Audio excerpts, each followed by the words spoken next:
I'm divorcing you because I'm marrying your best friend. Suddenly told this, I was confused and instinctively asked back. What?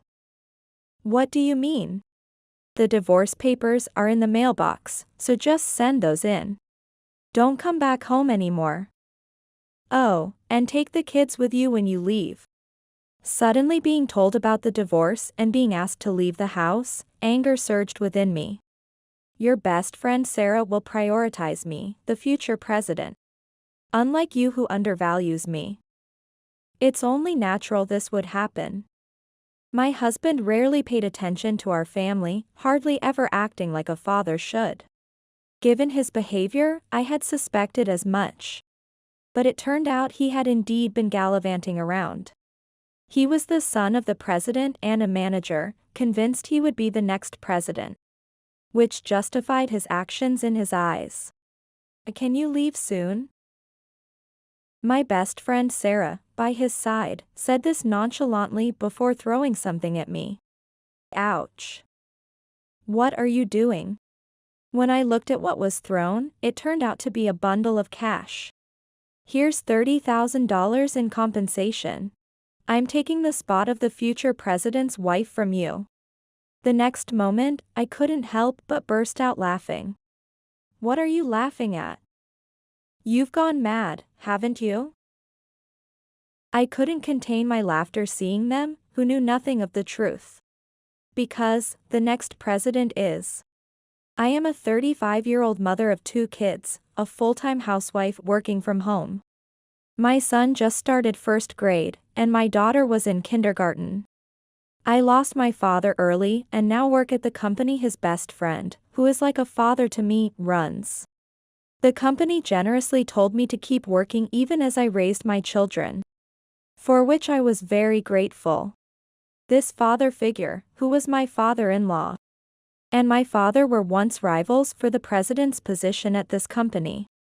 The company is still expanding, now employing 7,000 people. My husband also worked there as a manager, being the son of the president. One day, as I was dropping off my daughter at kindergarten, I ran into an unexpected person. It was Sarah, my old friend from high school. I hadn't seen her since graduation. Sarah, is it you? Is your child attending this kindergarten? Jenny? Yes, my son comes here. It's been a long time. How have you been? We hadn't seen each other in so long, so we decided to go for coffee. It's really been a while. How are things with you? I'm living well. But, actually, I got divorced. Now I'm a single mother. Working and raising my child. I see. That must be tough. Let me know if there's anything I can do to help. As we caught up, she mentioned her struggles as a single mother, which worried me. And I offered my support without knowing what would soon unfold. Later, our children became good friends. Mom. Can my friend come over to play at our house? Please? Well, I want to talk more too, so let's invite them over. Happy that my daughter had made a friend, I invited Sarah to our home. Hey, since our kids have gotten along so well, would you like to come over? We can relax and chat, if it's okay with you, Sarah. Really? I'd love to come. Several days later, the day came when Sarah and her child visited my house. It was a bit of a walk. Here's our house. Wow. It's huge. She was surprised to see my house. Let's go inside, I'll make some coffee. Thank you. To live in such a big house, what does your husband do? He works as a manager at a company. Wow, a manager? That's impressive, especially at his age.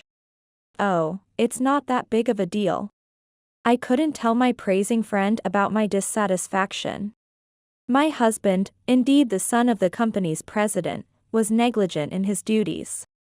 And his subordinates didn't think highly of him either. The manager really doesn't work, does he? And when I ask him to check things, he never does it right. In the end, it all gets blamed on me.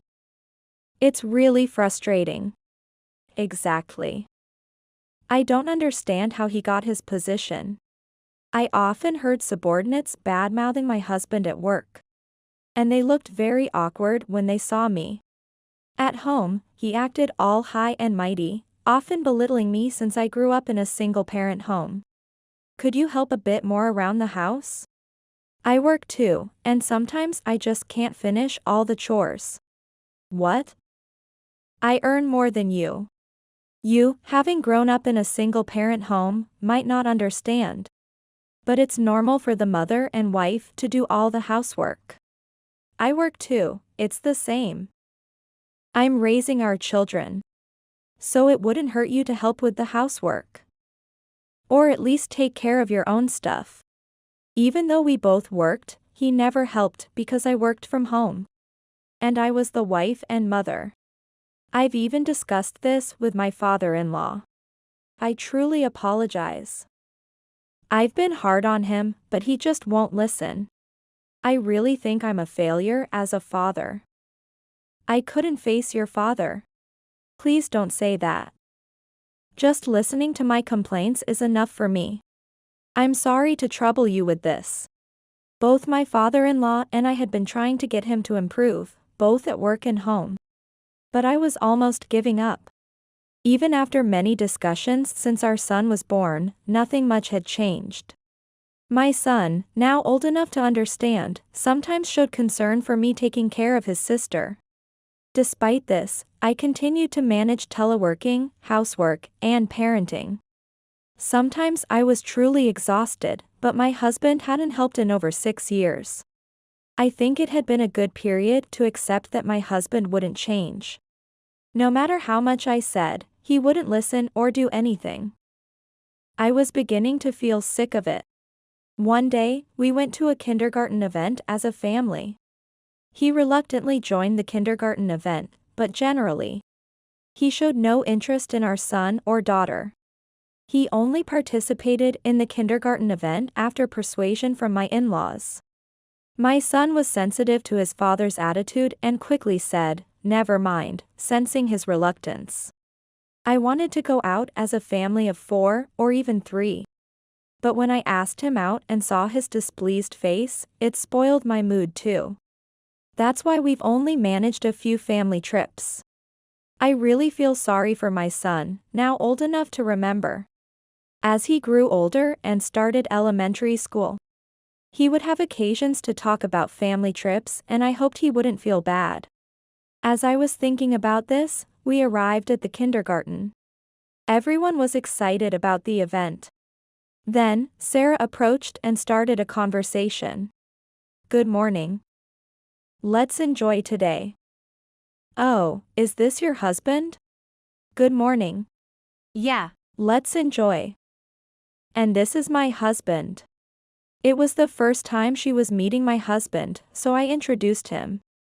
In front of her, I only mentioned that he worked at the company run by my father-in-law to uphold his image. My husband, good at putting on a facade, talked enthusiastically to her about his work, looking like a capable employee. Whether they hit it off or she was just good at nodding and praising. They talked through the kindergarten event. I felt a sense of discomfort. A month later, another mother from the kindergarten approached me after her daughter left. It's hard to say this, but do you know about this? Do I know what? Looking at her smartphone screen, it was Sarah and my husband. Moreover, it was a photo of them heading to a short-stay hotel. I thought it would be shocking and maybe I shouldn't say anything. But keeping silent didn't feel right. So I decided to tell you. Thank you for telling me. I'm shocked. I can't believe this is happening. As I was feeling down about being deceived by my husband and was about to go home, I heard someone calling, "Jenny?" I looked towards the voice. There stood Sarah's parents. "Oh, Sarah's dad, Mom, long time no see. It's been a while.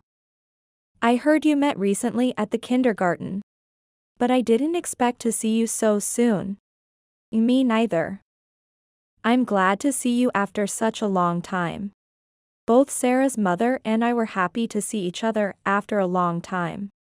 I was worried, hearing she got married and had kids then divorced. I was concerned about whether she would fit in at the kindergarten. And if she could continue to raise her children well. I see. Having a best friend like her has been a big support for me, and it's really helped.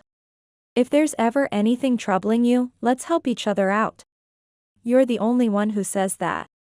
Because, her reason for divorce was an affair. Those who know about it don't want anything to do with her. I was afraid she might end up without any friends. An affair? Hearing the reason for her divorce, a hypothesis crossed my mind. It was that the relationship between my husband and Sarah was also an affair, just like her divorce. I know it's inappropriate to ask this of you, Sarah's mom, but I have a favor to ask. Oh? What is it? Anything, just say it. Taking comfort in her words, I shared what the mom friend had told me. Actually, it seems like my husband is having an affair with Sarah. I'm thinking about getting a divorce. So? What? She's doing that again. And, with your husband. It seems so. That's why I need help gathering evidence. I'm really sorry to have to ask you this. Understood. It feels like I'm betraying my daughter. But I don't want her to be the kind of person who steals someone else's partner. Leave it to me. I was relieved that Sarah's mom was cooperative, and I waited for her to contact me. A week later, I received evidence from Sarah's parents that my husband and Sarah were having an affair. Good, now I have perfect evidence from her side. Now I just need evidence against my husband. After Sarah's mom gathered the evidence, I also secured proof of my husband's infidelity. I checked his message apps and photos while he was asleep. The message app contained overly sweet exchanges like, "Sarah, you're really cute, I want to be together soon. Thank you, I really love you, David. I want to be together soon." There were even photos of them together, though I couldn't tell when they were taken. With this evidence, I resolved to confront my husband someday. One day, as I was returning home with my daughter, thinking about how to proceed without hurting the children, my son was pacing back and forth in front of the house. "What's the matter? Why aren't you going inside?" "I can't. It seems like it's locked." "Huh? But your dad came home before I went to pick up your sister." Surprised that the door wasn't open, suddenly it opened. "You're back. We need to talk." My husband, looking a bit grumpy, ordered us. As I tried to enter the house, he stopped me with his hand. Wondering what was going on, he suddenly spoke. "I want a divorce." "What? Why?" "Actually, I've been dissatisfied with you always putting the kids first. You prioritize them over me, and you hardly pay any attention to me. Unlike you, your best friend says she'll prioritize me, as I'm going to be the next president. That's why I want to cherish her." "What? What are you talking about? Just get divorced for now. The divorce papers are in the mailbox, so just send those in. Also, this house is mine, so don't come back. Take the kids and leave." "Huh, you can't just spring that on me." Ignoring what I said, he closed and locked the door. Plus, the kids' bags were neatly lined up at the entrance. He was never that efficient unless it was something like this. Peeking into the mailbox, there really were divorce papers. All I could do now was take them and go back to my parents' house. "I'm home." "Why are you here, Jenny? And you brought the kids too?" "I was suddenly told we're getting divorced. And he's the one cheating." "What? Divorce?" "Yes, look at this." Showing the divorce papers, my mother looked stunned. See, he even prepared the divorce papers. He's so prepared. Since he's the one who cheated, I want to hire a lawyer even if we don't go to court. Do you know anyone good? It really seems like you are getting divorced. Why don't you ask Kevin? He's a lawyer and would do a great job. The childhood friend she referred to was the advisory lawyer at my husband's father's company. Shall I call Kevin then? He should be here soon. He's always been willing to help you out, though you might not know it. I didn't quite understand the last thing my mother said. But if the well-known Kevin was defending me, I felt we were strong. After a while, he came to my parents' house. Thank you for taking this on. It looks like the divorce might get messy, and he's cheating too. No problem, it's part of the job, but I owe Jenny one. Since he's cheating, we can claim compensation. Shall we go to the house right away? Agreeing to his suggestion, I went to the house with him. When we rang the doorbell, Sarah came out. What, I thought you were divorced and left? We have something to discuss. I'm a lawyer. Can we talk inside? A lawyer? Okay, come in. She let us in, and the discussion began in the living room with the lawyer, me, my husband, and Sarah. By the way, where's your child, Sarah? My child? I left her at David's parents' house. She casually mentioned this after throwing $30,000 at me as compensation. Ouch. What are you doing? You must have come wanting money, right? I'll give it to you. The seat of the future president's wife is mine. I won it from you, she said proudly, looking down on me. Hearing that, Kevin and I burst into laughter. Why are you laughing? The next president is not him, but me. What? What are you talking about? You might not know, but my father-in-law believes in meritocracy. He had said he would leave the presidency to someone capable. Initially, he thought his son would be president. But he gave up because of my husband's unserious attitude towards work. What? What are you talking about? I've been working properly. When my father-in-law thought about who to entrust the company to, he decided to appoint the daughter of his former rival as the next president. I've already been approached about it. My lack of promotion is because I didn't get any help from my father. Otherwise, I could have become the president. Unfortunately, it's already been decided. So, I'm going to be the next president. It's only a matter of time before the official announcement is made, and HR is preparing for it now. And Kevin pointed out. With Jenny becoming president, she holds the rights to this house. You are the one who needs to leave. What? What are you talking about? That can't be true. He resisted until the end, but my husband and Sarah were eventually forced out of the house. With the divorce papers I submitted, the divorce was finalized. 1 year later, I unexpectedly ran into my ex-husband and Sarah while walking through town. He had been fired 6 months after the divorce scandal. Once his father gave up on him, the other executives, who had previously shown deference to him, no longer felt the need to do so. Consequently, he was put in a less important role, commensurate with his actual abilities. Normally, he would have been encouraged to resign, but out of a final act of mercy, he was reassigned to a less busy department instead. I really should ask you to leave. But I plan to have you work in a department where there isn't much going on. What? Why do I have to go there? There's no way I can demonstrate my abilities in such a place. I've always hated being here anyway, I'll quit. There's no company in this world that can harness my abilities, so I'm going to start my own. Driven by pride, David resigned. Afterwards, he attempted to run his own company, but it failed quickly. None of his business endeavors were successful. Furthermore, Sarah was a spendthrift who did not do housework. She had also been divorced by her previous husband for cheating and falsely claiming her child was his, which had left her paying compensation.